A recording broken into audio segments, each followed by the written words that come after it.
Չեք հավատա, բայց երեկ ես միաժամանակ մեքենա շահեցի Երևան City-ից, Kia-ից եւ Nissan-ից։ Պարզվում է մեքենա շահելը չափազանց հեշտ է։ Պետք է ընդամենը ճիշտ գուշակել նկարում պատկերված թիվը։ Բացի ինձնից գրառումների տակ մեկնաբանություններ էին թողել հարյուրավոր օգտատերեր, բայց բոլոր դեպքերում շահողը ես էի։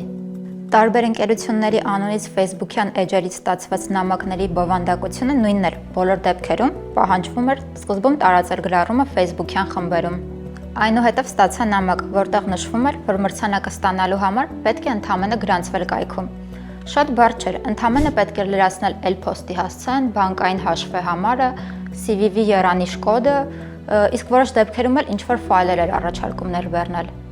Այդքան հեշտ, բայց տարօրինակ չէ, որ մրցանակը ստանալու համար առաջարկվում է CVV կոդը ներմուծել եւ այլ բանկային տվյալներ։ Իրականում այդ տվյալները լրացնելով դուք ոչ թե շահելու, այլ կորցնելու եք ձեր գումարը։ Նման գրառումներ վերջերս տարածվում են Երևան City, տարբեր բանկերի, Հայ-Փոստի եւ այլ ընկերությունների անունից։ Իրականում այս ընկերությունները որևէ կապ չունեն այդ խաղարկությունների հետ։ Զեղծարարները պարզապես օգտագործում են ընկերությունների անունները վստահություն ներշնչելու համար։